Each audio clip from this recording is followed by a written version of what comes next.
At this time, I would like to turn today's program over to Kevin Laird. Kevin, you may begin. All right, thank you, Jeff, and welcome everyone. We're awful glad that you chose to join us for this today. This is actually the first of two webinars that we'll be hosting on Roth TSP for the Uniformed Services. And as Jeff said, we'll be taking questions throughout the presentation, so feel free to email them anytime. We will be selecting just the most frequently asked or the most relevant questions, and we'll be addressing them during a couple of Q&A breaks during the hour. Also, our panelists will be back on Thursday, January 17th for another similar program. We're going to be discussing Roth TSP again. So if we have more questions today than time permits us to answer, we can address those when we come back in January. And of course, during that session, we'll also review the basics of Roth TSP once again for any first-time attendees. Before we start, I'd like to introduce our panelists. All are representatives of the Federal Retirement Thrift Investment Board, and they represent quite a variety of both military and TSP experience. Giselle Gothi is our Director of Resource Management here, but she's a longtime TSP trainer with a great deal of experience, probably taught tens of thousands of people about the TSP, and she's also a Lieutenant Colonel in the U.S. Army Reserves. Lane Wood, one of our TSP training specialists, is also a retired U.S. Army Sergeant Major. Randy Irvin is kind of our jack of all trades. He's been with the TSP and also with the National Finance Center back when they were the TSP record keeper.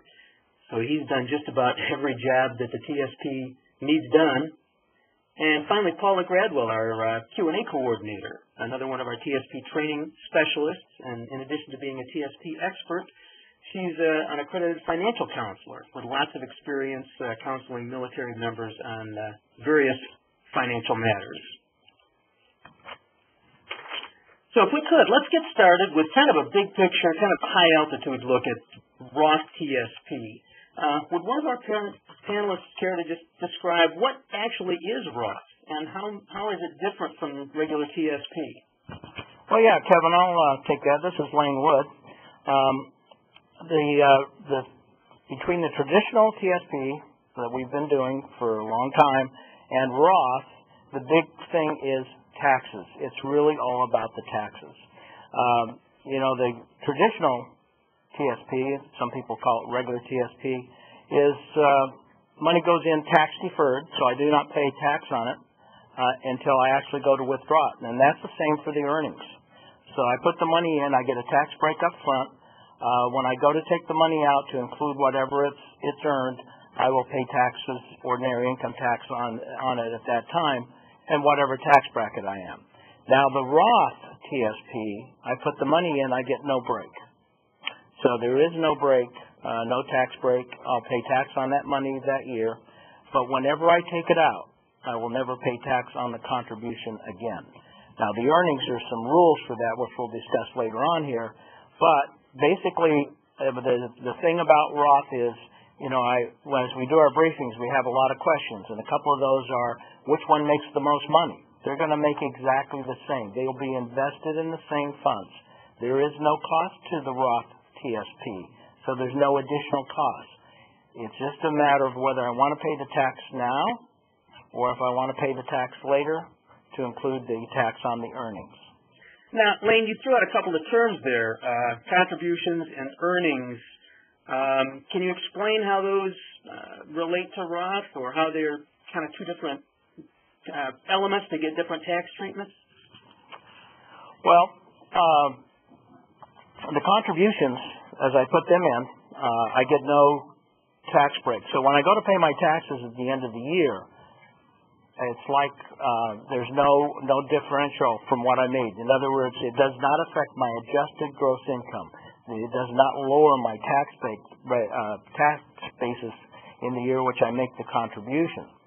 And then when I go to make the withdrawal on a Roth TSP, depending on whether I meet the rules, the withdrawals can also be tax-free. So we'll discuss those rules in a little bit. And of course, on the traditional side, my regular TSP contributions, I get a tax break at the end of the year on whatever I contributed to TSP. The earnings grow tax deferred also, and then when I retire or separate and I go to take those out, I will pay tax on that time, depending on my tax bracket, on the amount I put in and whatever the earnings were on that. So the contributions you're referring to, that's the money that actually came out of my paycheck. And the earnings are the interest or the investment earnings that accrue once the money's in there. Is that correct? That is absolutely correct. So is it that simple? I put money in Roth and I take it out tax-free? Pretty much. That's pretty much the way it works. The contributions will be tax-free because I already paid the tax on the contributions. It's the earnings. So the earnings, there's a couple of rules, and I think Giselle would like to maybe go over those rules. Sure, Lane. The rule for receiving the earnings tax-free, actually two. And it's very important that our participants understand that you have to meet both of these rules when you're withdrawing the Roth contributions and earnings in order to have those wonderful years of compound earnings you've accrued paid to you tax-free. And the two rules are that when you receive your Roth contributions and earnings, they're being paid to you after you've attained age 59 and a half. You can have the money before then, but you're not going to meet one of both rules. You need to meet both rules. The second rule is that you need to have at least one Roth TSP contribution in your TSP account over a 5-year period. So, for example, when would someone hit the 5-year period? Those of us that have had the opportunity to make Roth TSP contributions from our pay in this year, where the contribution is going to go in before December 31st of this year, and it's associated with contributions for this year, we will hit that 5-year mark in January of 2017. And then it's basically waiting it out and letting that money compound earnings for us and also receiving it after age 59 and a half. So again, you can get it before meeting either one of those events, but in order to have the earnings paid to you tax-free, you've got to meet both. So just to ask a question here, my contributions would come out tax-free. Absolutely. It's just the earnings. As you reiterated, your money that went in after tax, or for those in the combat zone that are making the Roth contribution from the tax-free pay, the combat zone tax-free pay, you've either already paid taxes on it or it was a combat zone tax exclusion contribution that went in tax-free. There's no taxation on that portion. It's those compound earnings. And I would really stress what Lane talked about earlier, what's the big difference between Roth and traditional, and what would be the big benefit. And he talked about taxes. And it's really, what have you thought about your tax strategy now? Where are your priorities with regard to taxes? And then later on, where do you think you're going to be? What are your sources of taxable income that you may not have control over that are taxable by law that you're going to receive as a source of retirement income, like a uniform services pension or a civil service pension? And what percentage of your income is that going to replace? Where's that going to put you tax bracket-wise? And is it better now, if you can take the taxes on the contribution, to put all or some of your money in after tax as a Roth contribution to get that benefit of the tax-free earnings when you meet the rules later on? Or do you need the tax savings now, and or you're going to be in a particular situation in retirement where maybe you're in a lower tax bracket, and therefore with the tax deferral, you can defer and go ahead and pay taxes on that money later in your retirement years in a lower income tax bracket. And that's a really interesting point. They both have could be very significant advantages. Do I have to pick one or the other, or could a service member do a little bit of each? No, a service member could contribute from both sides. They could elect traditional contributions. They could also elect Roth contributions, or they can mix and match them. So they'll have to decide how they want to do that. Now, for Uniform Services members, when they make those elections, a traditional contribution can come from basic pay or Roth. A Roth contribution has to be a percentage or a dollar figure depending on the service you fall under. Army, Air Force, and Navy have to elect dollar figures as their Roth contribution, whereas Marine Corps, NOAA, Coast Guard, those folks have to elect a percentage for their Roth contribution. So they can actually mix and match. They could do all contributions from traditional or all Roth or a combination of the two. Okay, and how much can a service member actually contribute? Well, I mean, none of that has really changed either. Those limits that applied before Roth TSP came along still apply. We still go by the IRS elected deferral limit, that $17,000 limit, which goes up to $17,500 next year. And if you're eligible by way of age for the catch-up contribution, that limit still applies also, and that actually stays the same. The $5,500 limit remains the same for next year, for 2013. Now, uniformed services members can contribute from other types of pay that civilians can't, such as bonus, special pay, incentive pay. So they actually go by a larger limit that's called the annual additions limit, which was $50,000 for this year, and it's a $51,000 limit for 2013. So none of those limits have really changed in any way, just because we have this new option in the Roth TSP. If I can, Randy, I'd just like to add one thing to that. When I contribute to TSP as a uniformed service member, and I'm going to do special pay or incentive or bonus pay, I still have to do at least 1% from basic pay. And so if I'm doing that, I have to calculate that myself to make sure if I'm going to do all Roth contributions, because I'm doing a dollar amount if I'm active duty Army, Air Force, and Navy. And I guess we should say, unfortunately at this moment, our reservists in the Army, Air Force, and Navy are unable to contribute. I know that DFAS is working on this to allow them to do it, but at this moment they haven't quite got the system ready to go yet. So as a member of the Army, Air Force, or Navy, active duty, I need to compute what my 1% would be if I'm going to do all Roth to make sure I do at least 1% from basic pay, and then I can do also from incentive pay, special pay, or bonus pay, any amount, up to the annual limit. Military compensation gets pretty complicated, and you've mentioned a number of different kinds of pay. What about like my housing allowance or separate RADs? Can I just contribute from anything? Oh, that's a good question, Kevin.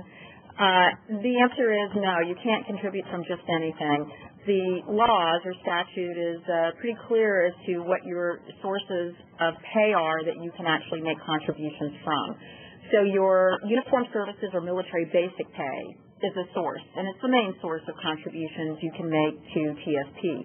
Whether that's going in traditional or Roth, whether you're stateside at Fort Bliss or you're over in Afghanistan somewhere, subject to the combat zone tax exclusion. The other sources of pay, if you earn them, and you can actually elect to contribute from them in anticipation of receiving them at a later date. The other sources of pay that you can contribute from are incentive pay, you can contribute from bonus pay, and you can also contribute from special pays. And it's important, maybe we have a couple of doctors in the house that happen to be listening in, and they've learned this lesson over time. Physicians receive additional pay for their skills, and it looks like they're bonuses, but they're actually special pays. So it's always important if you're in a military occupational specialty or field that routinely pays additional pay on top of basic pay, and you want to contribute from those, you'll notice there are separate blocks or spaces to make an election from basic, incentive, or bonus pay. And it's always a good idea that you check to make sure that you're filling in the right block. So you might think what you're getting is a bonus payment, and physicians, I'll use that example, but what you're actually receiving are a series of special pays. And so you don't want to zero out that special pay and then you elected 20% of a bonus, but what you're earning on top of your base pay is actually been the special pay. And I also just wanted to reiterate, when you talk about the limit, when you're not in a designated combat zone, the contributions you're making and any contributions you're making that are Roth are going to be subject to the limit that Randy talked about, the $17,000 for this year, $17,500, and then the catch-up contributions, which is a separate election, up to $5,500. Once you're in that combat zone and you become subject to the combat zone tax exclusion, that's when the second limit that Randy talked about hits, called the annual additions limit. And that's what lets you go up to $50,000 for this year, $51,000 for next year, and if you're able to do so and you've got some eligible pay and you meet the age requirement, to also do another $5,500 on top of that limit for catch-up contributions. Now, what about that tax-exempt limit, the combat zone tax exclusion? Does that have any separate or special effects on Roth contributions? Good question, and it actually it doesn't. So if you're in a combat zone and you're thinking, oh my gosh, I'm going to be able to do $51,000 in Roth contributions, the code is very clear that a Roth contribution, and I'm probably not saying this right, but I'll get to the right endpoint, is subject to that same elective deferral limit. And so whether you're doing traditional tax deferred or Roth from after-tax money or Roth from tax-free money while you're in a combat zone, those three contribution amounts are combined and subject to the $17,000 for this year, $17,500 for next year limit. It's when you're making traditional tax-exempt contributions that are really letting you go up to that $51,000. So let me ask a question here, just so we're clear. If let's say I'm stationed stateside and I do $10,000 into the Roth TSP while I'm here, and then I get orders and I end up in a combat zone, how much then can I do in the combat zone as far as the Roth or my total contributions? For this year, $7,000 more. For next year, $7,500 more. So I can't not go over the $17,500 contributions total between, even though I'm in a combat zone, whatever I contributed while I was not in the combat zone also applied towards actually the whole limit of $51,000 next year?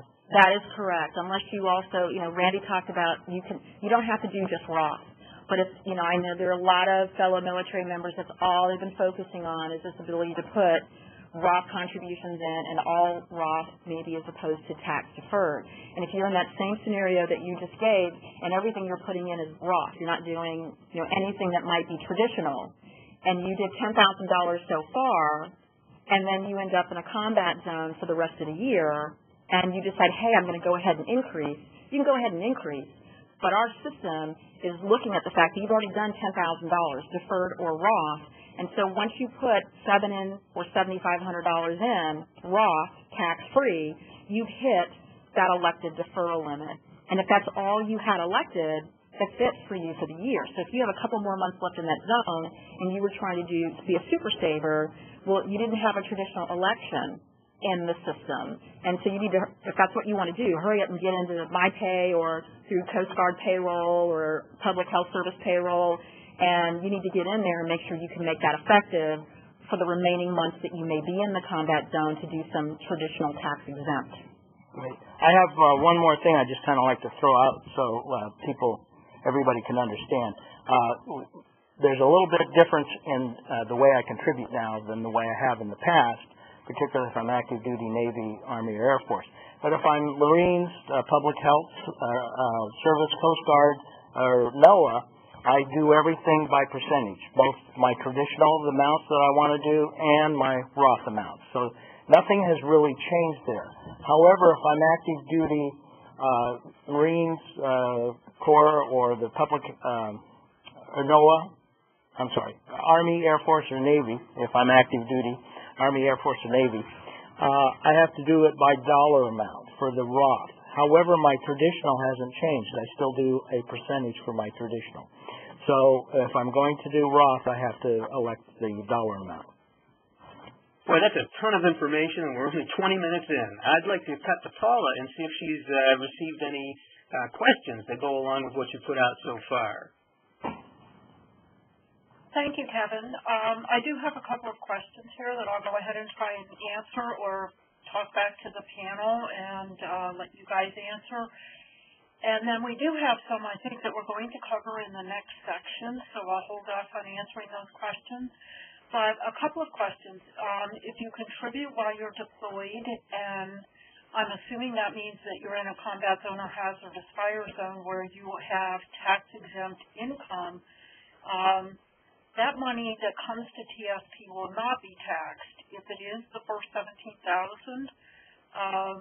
that is part of the elective deferral limit that you contribute, then the earnings, if they meet the 59.5 rule and the 5 years from the first contribution that has gone into a Roth bucket in your account, then the earnings also qualify to be tax-free.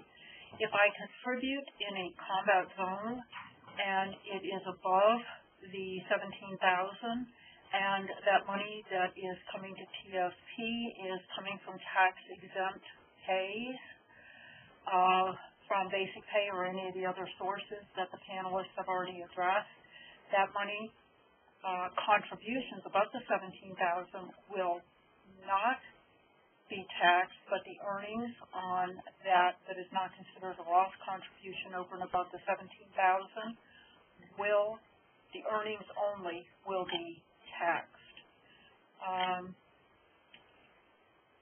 Have some questions here about the 59.5 rule. This is not a thrift savings plan rule, nor is the 5-year rule. This is in federal code. So we have no way of knowing if these rules will change in the future, the guidance that will be put out in the future, if it will change or if it will not. But if it does, we will pass along whatever we find out whenever that information comes to us.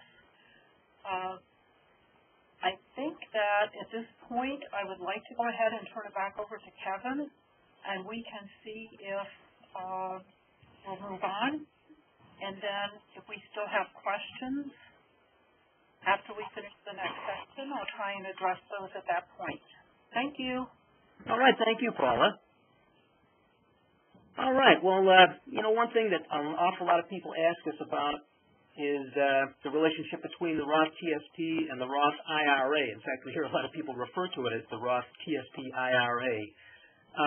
Would one of the panelists care to describe the differences between Roth IRAs and the TSP, or just some of the similarities maybe? Yeah, this is Wayne again. We get this question a lot. You're exactly right. So, the Roth IRA and Roth employer plans, which is what TSP is, we're an employer plan, are in two different parts of the tax code. So they fall under different rules. So let's talk about Roth IRA. Now, IRAs are referred to as individual retirement arrangements. And a Roth IRA is something that I would have at a bank or a credit union, mutual fund company, or a brokerage. That's where I would have it. Now, there's income limits allowing me to contribute to a Roth IRA. And basically that MFJ, if you can see it up there, yep, it's up on the wall there, is married filing joint. So it's about my filing status. And married filing joint, if I make below $173,000, excuse me, and that's my adjusted gross income, I can contribute the maximum amount that an IRA can this year, and that's $5,000. And if I'm over 50, it's an additional $1,000 for a total of $6,000. Now, between $173,000 and $183,000 for somebody filing a married filing joint, there's a sliding scale. And what that means is if I was to adjusted gross income between me and my spouse was $176,000, I might only be able to do $4,000 with the Roth IRA. So there's a sliding scale, reduce the amount. Once I go over the $183,000, I cannot contribute to a Roth IRA at all. So it runs out. Now the next one, married filing single, 0 to $10,000, then all others which are single, head of household, it's that $110. So if I make below $110 by myself, I can contribute the maximum amount to a Roth IRA. And then there's that sliding scale between $110 to $125 that reduces the amount I can give. And if I'm single or head of household, make over $125,000 a year, and my adjusted gross income, I could not contribute. Now, the Roth employer plan, that's what TSP is, Roth TSP. So the only place you're going to see this would be like an employer plan, a 401k that has a Roth element, or in our case now, Roth, or the thrift savings plan, which has a Roth element. Now, there is no income limits.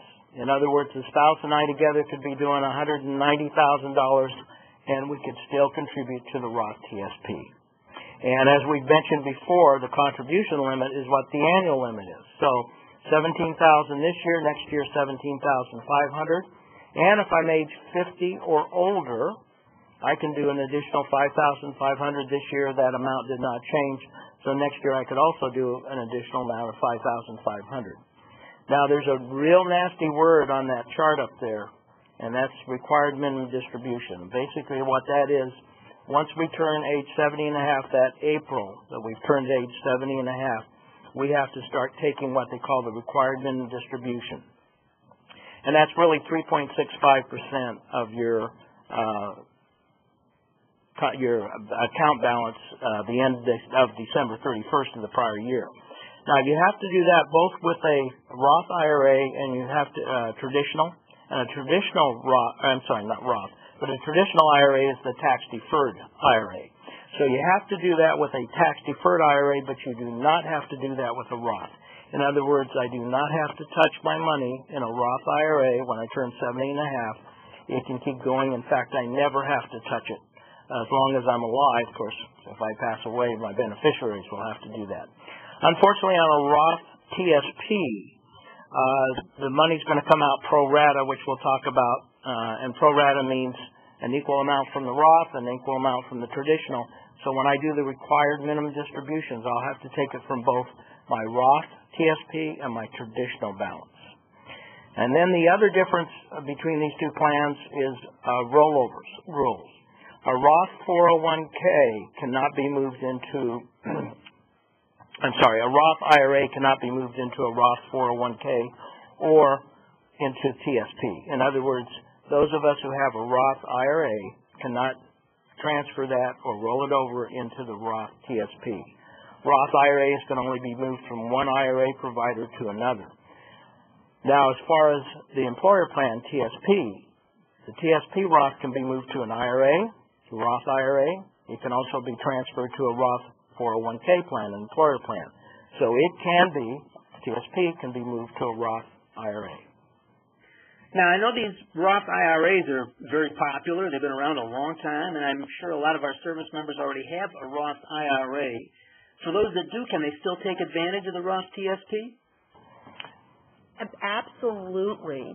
And, the thing to keep in mind is it's not one or the other. And the most important thing to keep in mind is Roth TSP is not your Roth IRA. I know we want to call it a Roth IRA, but it's not your Roth IRA. So the important thing to look at is, what are the rules for the Roth IRA? What's your adjusted gross income? That's going to determine if and then how much you can put into a Roth IRA. If you're a uniformed service member, active duty, Army, Navy, Air Force, Marine Corps, both sides, active duty, Ready Reserve, Coast Guard, NOAA, you're a civil service employee that happens to be listening in, Roth is available to you. You can go in through your service or agency methods to make an election to TSP and elect to make a Roth contribution. It doesn't matter if your salary is $20,000 a year or it's $125,000 a year. That opportunity to make a Roth TSP contribution is part of your ability to make Roth TSP contributions. So you could do Roth TSP, and if you met the adjusted gross income requirements and you've got some spare money to be a super saver, you could also put money in a Roth IRA. Excellent. Thank you. Now, what would you tell the folks who would like to take the money that's in their traditional TSP balance? Because this is another frequently asked question. Just pay the taxes and have it moved into their Roth TSP balance. Well, the existing laws just don't allow for that right now. That's the simple, quick and easy to that answer. That's what they call an in-plan conversion. And the existing code does not allow you to transfer your traditional deferred balance over to the Roth TSP side of your account. So that's really the quick and easy to that answer. Okay. Well, here's another frequently asked question. We had people ask what the interest rate is on TSP Roth. What kind of investment earnings could a person expect to get in their Roth balance? Well, they're going to get the same earnings as they get from their traditional. And if they're doing traditional contributions in Roth, and they're going to get exactly the same earnings or losses depending on how they invest their money. And it's the same. There's no difference in the earnings. They're both going to earn exactly the same. And again, there's no fee for doing the Roth. I know several of the Roth IRAs will have a maintenance fee and have other fees, but there's no difference as far as TSP. Whatever you invest in, if you're doing traditional money and Roth money, they're going to go into the same funds, however you've got your contribution allocation set.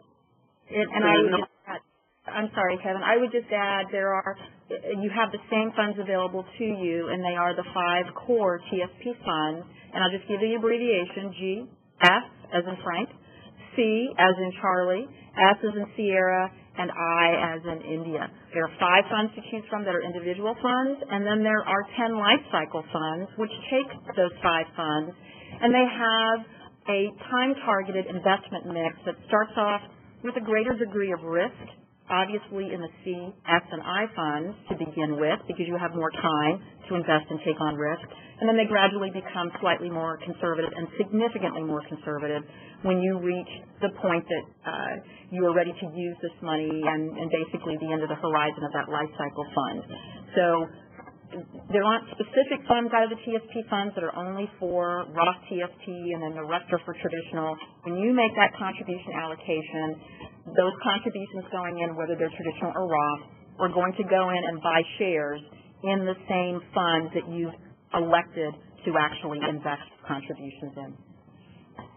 So there's no separate investment strategy that I can pursue. My Roth balance is going to look just like my traditional, other than the tax treatment you've been talking about. That's correct. Now, what about other benefits or features in the TSP? For example, the TSP loan program. Does Roth have any impact on an individual who might want to take out a loan? Well, the new Roth feature really doesn't have any impact on that. The amounts that you have available for a loan are still going to be based on your contributions and the earnings on that. So Roth really doesn't affect it in that sense. However, when you do take your money out as a loan, when you elect to take a loan out of your account, like Wayne said earlier, it will come out of your account proportionally, or what they call pro rata. So it will come out from both your traditional side of your account and your Roth side, and then it will go back into your account the same way that you took it out of your account. As you make those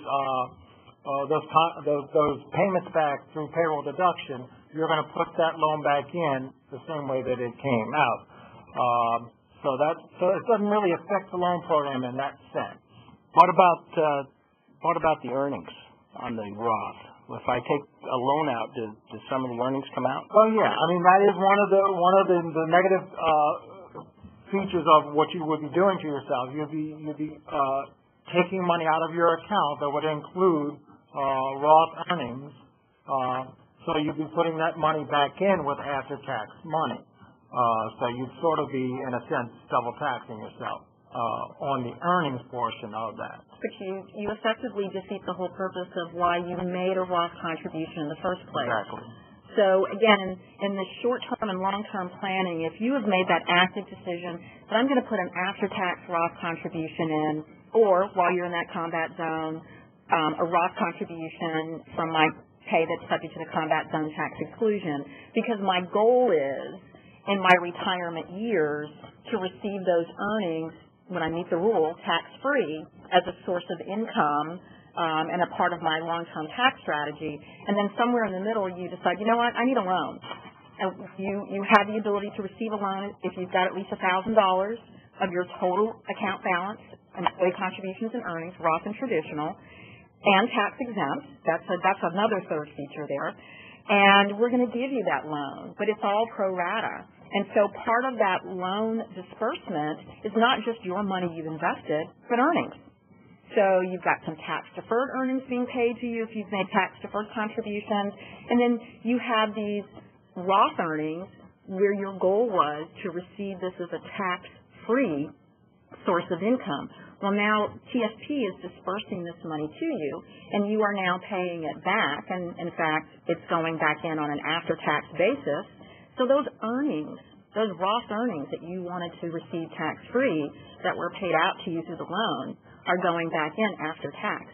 And so for that portion, you didn't get from the benefit of making a Roth contribution what you expected. And that's something else that you may want to weigh out and decide whether that's acceptable to you. Yeah, that would give a participant quite a bit to think about before rushing into a loan. Agreed. And one of the things we wanted to do today is to unveil or to show people a new feature on the TSP website that might help them with this Roth decision. We now have a calculator under the Planning and Tools section of the website. The link says, how do I know if Roth TSP is right for me? And I wonder if the panelists wouldn't mind helping me to populate the calculator, and we can show people some of the things that it might tell them if they're trying to do this, make this decision. Yeah. Okay. Well, first, if I might, you might want to change from biweekly to monthly, because I'm going to give you a scenario here of two uniformed service members, Mike and Ike. Mike and Ike joined the service at the same time. They're been going along together, basically the same. They root for the same football team. They bowl in the same league together. They basically do everything together. They even invest their TSP money exactly the same. And so all of a sudden, we have the Roth TSP that's out there. And Ike says, you know what? That's the way to go. We should contribute to the Roth TSP.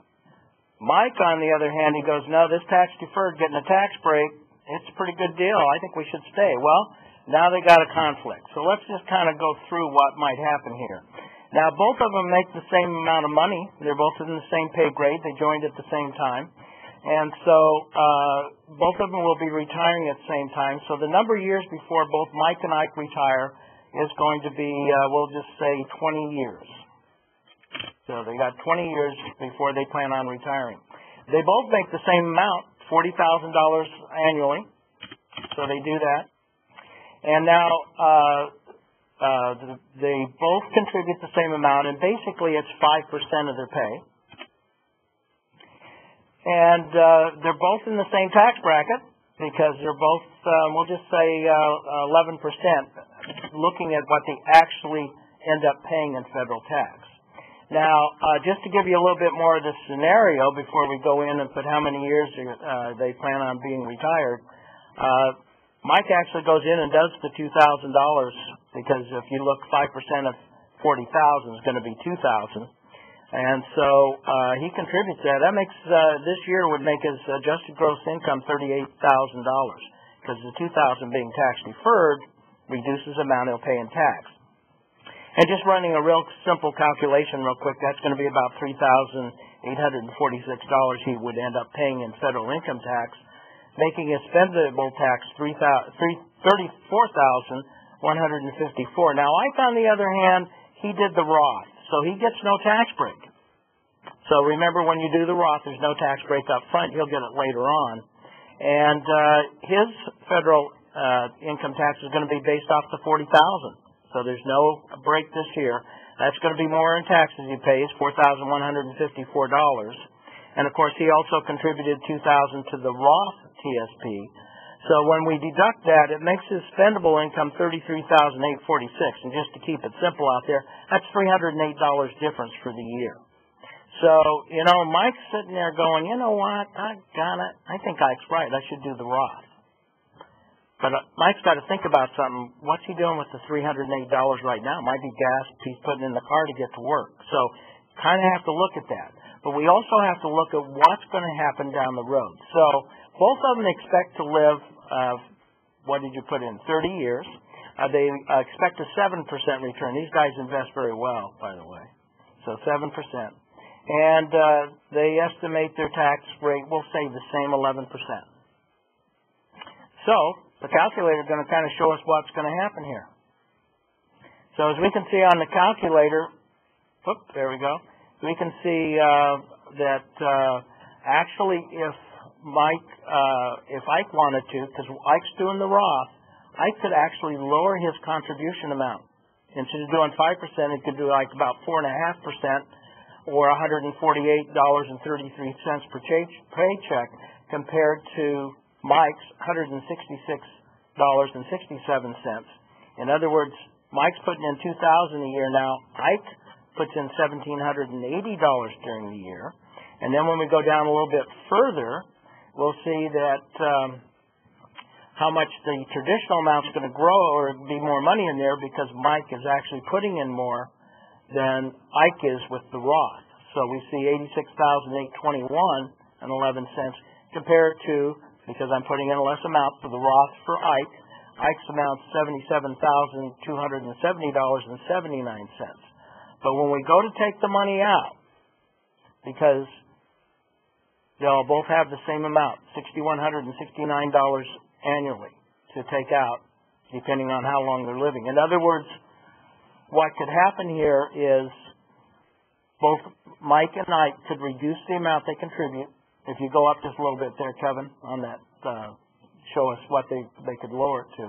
Instead of doing $2,000 to TSP, they could do $1,780 as the Roth and still have the same amount in retirement because the earnings and the contributions in the Roth will be coming out completely tax-free.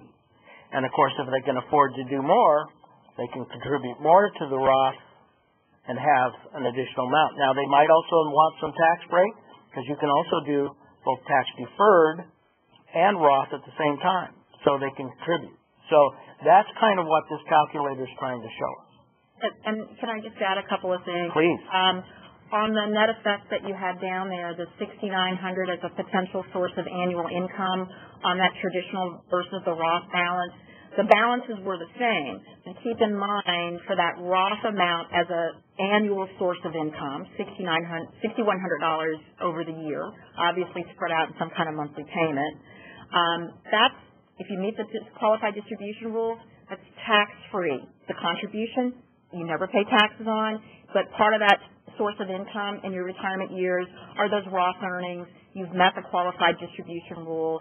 And so back to that point that I made earlier on about all of your different sources of retirement income, if you've done 20 years in the uniformed services and now you have this defined benefit being paid to you, which is taxable, and maybe you left the uniformed services, you retired as a public health service officer or a soldier in the Army, and then you went on and did something else with the rest of your life. You're still very young at that point, and you worked another job, maybe had a 401k or some kind of cash balance plan as a source of retirement income. When you're looking at where you're pulling so you can live in your retirement years, many of those sources are taxable. So if you do really well saving for retirement, one of the things that won't change for you is the income tax bracket you're in. So, if by the time you walk out the door you're earning really good wages, you're in a higher income tax bracket, and then you look at everything you've collected over the years coming into you, and it's taxable, you can be in that same high income tax bracket. But here, you have $6,100 coming to you that's coming to you already taxed as the contribution. You don't owe taxes on it again, and there are those compound earnings being paid to you tax-free. So living, figuring out your budget, and then looking at the tax implications, here's this tax-free source coming to you that allows you to still maintain your standard of living. On the other hand, if you did traditional TSP, that $6,169 that you have there, the contribution went in tax-deferred, it accrued tax-deferred earnings, now the tax bill has come due. And about the only variation to that is if some of that $6,100 that you put in traditional, you put in while you were in a designated combat zone, obviously the proportion of that money that you put in while you were in the combat zone that was tax-free, the contribution only is tax-free, but the earnings are going to be taxable because they are traditional tax-deferred earnings. And then the last thing I want to mention, Kevin, if you could just scroll back up to the chart itself where you put the factors in, just some things to think about with regard to when you're going to retire. We gave sort of the standard military scenario where I joined the Army at 18 and 20 years later I'm eligible to retire and I'm, 38. But what I would ask you to think about if you use this chart is how many years until you retire may not be I'm 18 now and 38 when I leave the Army or I leave the Marine Corps. You need to think more about, especially with the compound earnings factored onto this calculator here, when am I going to stop working I know you'd like to stop working at 38, but you might have you might have some other things going on that require you continue to work. You're not really retired. You just retired from the Marine Corps or Public Health Service. So when are you going to stop working? And that answer might be my late 50s, early 60s, mid-60s. And so I would ask that you maybe think about not just when you leave the uniform services, but beyond that, when you're going to start using this as a source of income should really be the number of years until you retire that you plug in. And the other thing I would stress is pay frequency. It defaults to biweekly. The majority of our TSP participants out there are civilians, and they're paid biweekly, every 2 weeks. But those of you that are uniform services, your pay is monthly. Please don't check semi-monthly. We have a handful of feds that are paid semi-monthly.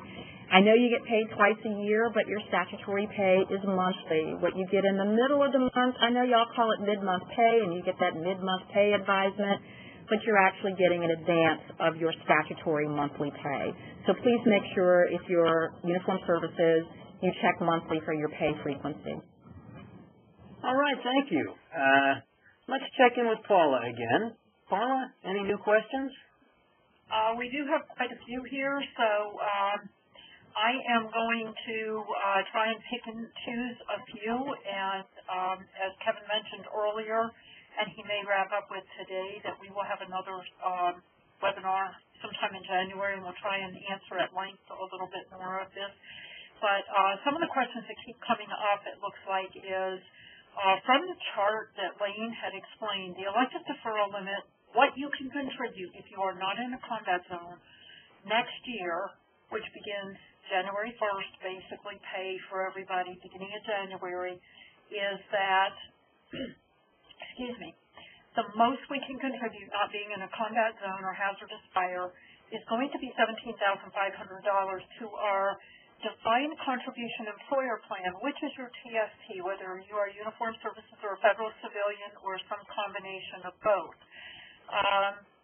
Once I go into a combat zone, if I have chosen to do up to the $17,500 as a Roth option, anything over and above that I would like to contribute up to the annual additions limit being in a combat zone for all or part of the year, that additional amount up to $51,000 will come to us as tax-exempt money, and the contributions will be tax-exempt.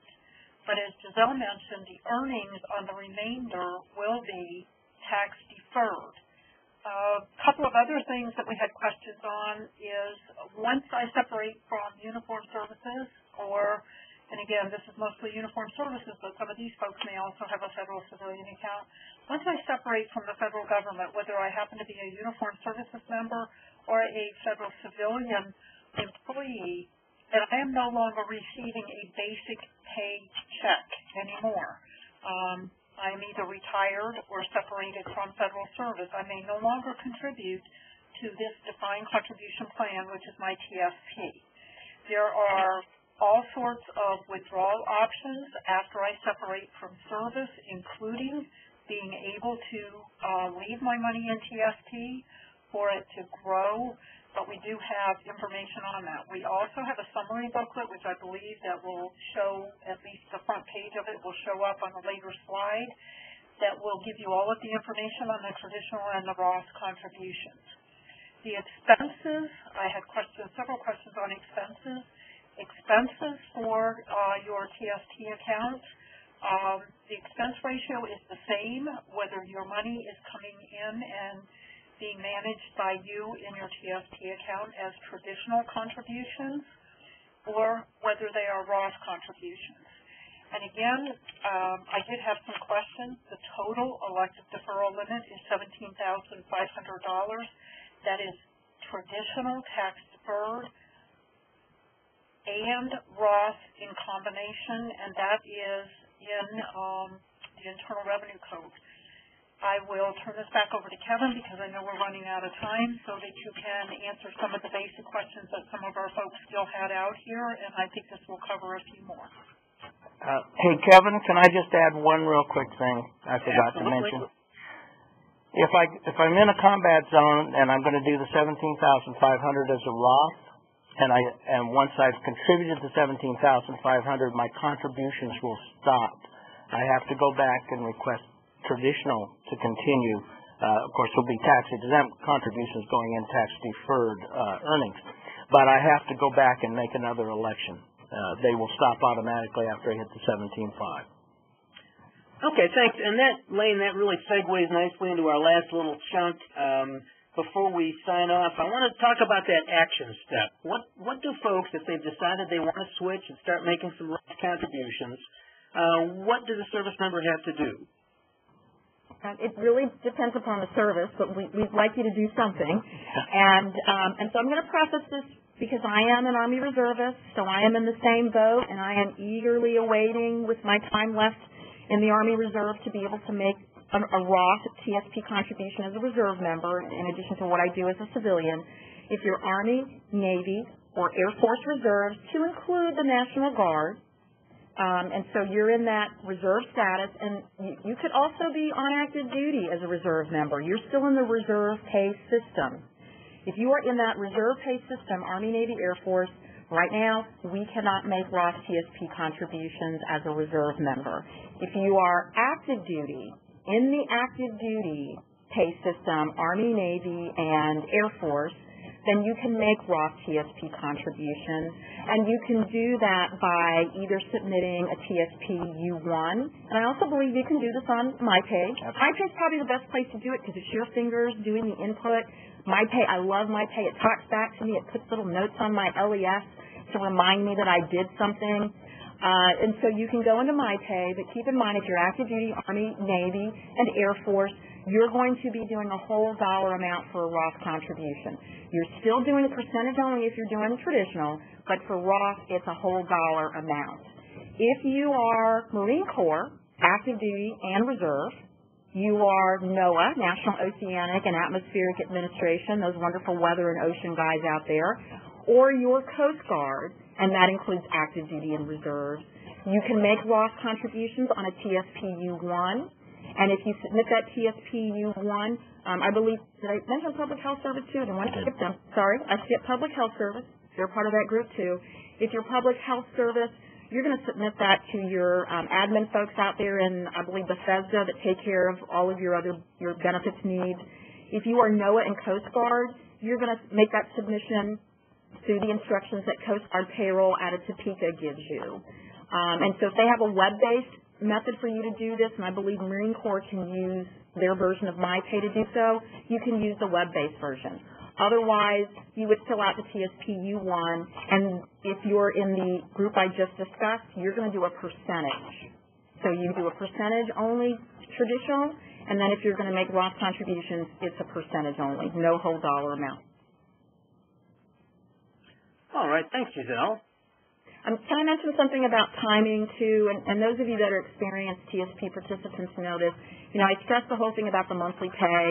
And so when you make an election, you know, the civilian pay systems have cutoffs when you do certain things. And sometimes you can come in early enough in the month or a pay period, and it's actually effective in that pay period. But in most cases, when you come in and do something in a pay period, whether it's a biweekly pay period or a monthly pay period, for normal processing time, that TSP change you made may not take effect until the next month. So if it's not going to take effect until the next month, when you are earning pay in that next month or next pay period, that is when that Roth contribution is going to be deducted from your pay, or your TSP change is going to be reflected in your pay. And then it's a matter of us getting those contributions. And so those of you that are active duty, that have that mid-month pay and end-of-month pay, the entire month needs to go by, and then DFACS looks at I know they do an adjustment to reflect a portion for TSP, but they're submitting that contribution to us monthly. And they're going to do that at the end of the month, beginning of next. All right, and I also wanted to mention, you mentioned DFACS a couple times. Our friends at the Defense Finance and Accounting Service have been working really hard to implement Roth contributions for all the services and all their other payroll clients. DFAS has some valuable information on their website.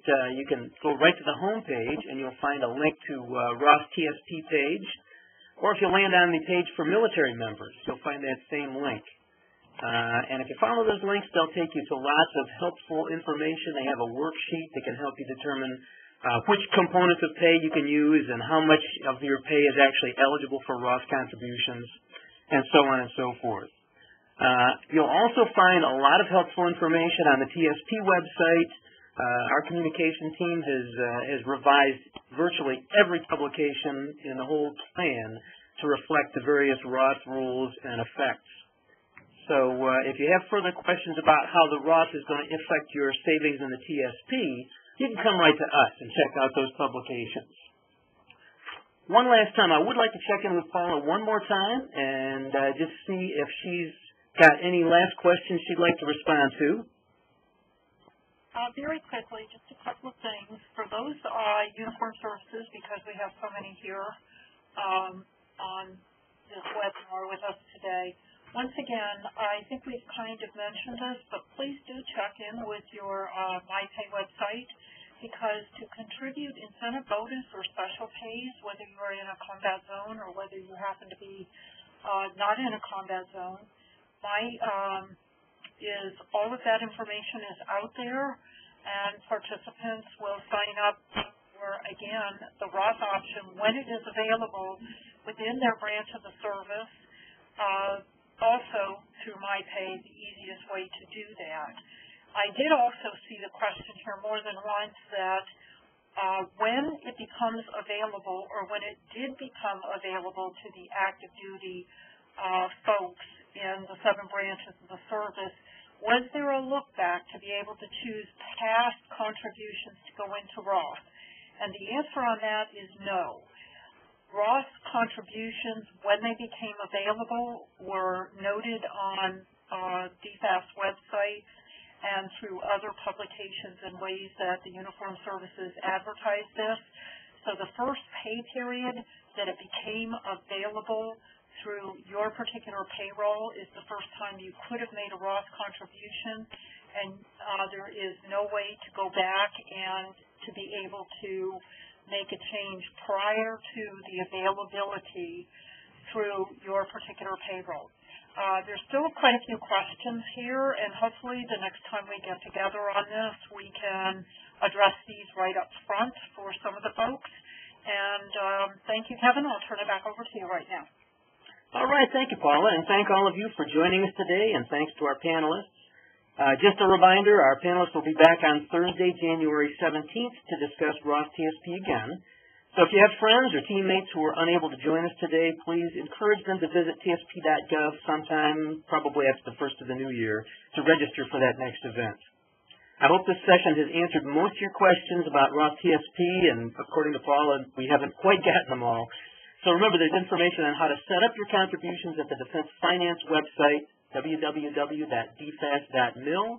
There's also a wealth of information available on our website, www.tsp.gov, and on our YouTube channel at youtube.com/TSP4Gov. That's TSP numeral 4 GOV. And a recording of this session will be available on that YouTube channel within the next couple of weeks. So on behalf of the Federal Retirement Thrift Investment Board, we'd like to wish you all a happy holidays, safe travels, and a happy, healthy, well-funded retirement.